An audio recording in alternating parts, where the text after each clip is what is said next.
Power, les 48 lois du pouvoir de Robert Greene.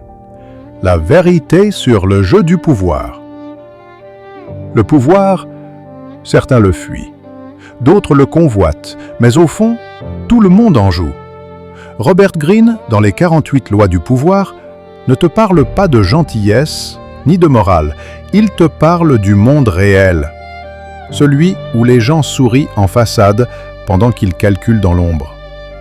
Le livre, c'est une arme, un manuel stratégique inspiré des grands maîtres, Machiavel, Sun Tzu, Napoléon.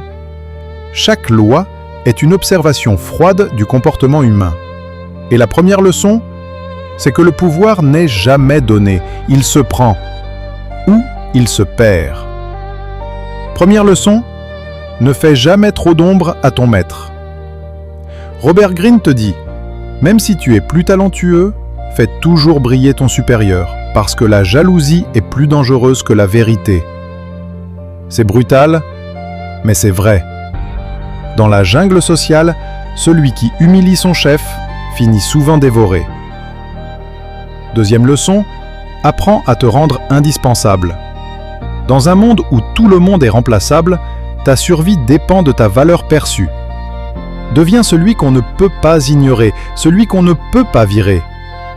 Ton indépendance, c'est ta meilleure armure. Troisième leçon, cache tes intentions. Ceux qui dévoilent leurs plans trop tôt sont déjà vaincus. La discrétion attire le respect, le mystère attire le pouvoir. Greene te rappelle que dans chaque interaction, il y a une part de stratégie, que tu le veuilles ou non. Quatrième leçon, sois le maître du timing. Le pouvoir, c'est aussi savoir quand agir et quand attendre. Un mot dit trop tôt, un geste mal placé, et ta position s'effondre. Le pouvoir se gagne dans le silence et s'exprime dans la précision. Mais attention, les 48 lois du pouvoir ne sont pas un guide pour manipuler. C'est un miroir du monde tel qu'il est, pas tel qu'on aimerait qu'il soit. Et c'est ce que beaucoup ne comprennent pas. Certains le lisent pour dominer. Les plus sages, eux, le lisent pour se protéger. Parce que comprendre le pouvoir, c'est comprendre les gens, leurs peurs, leurs masques, leurs désirs.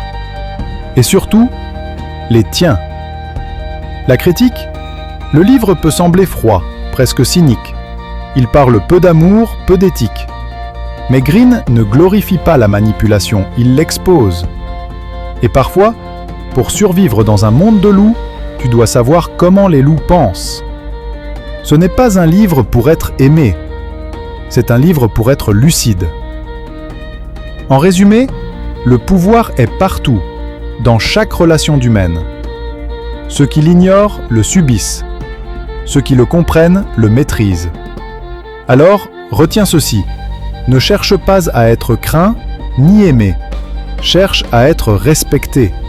Parce que le vrai pouvoir, ce n'est pas de dominer les autres. C'est de ne plus dépendre d'eux.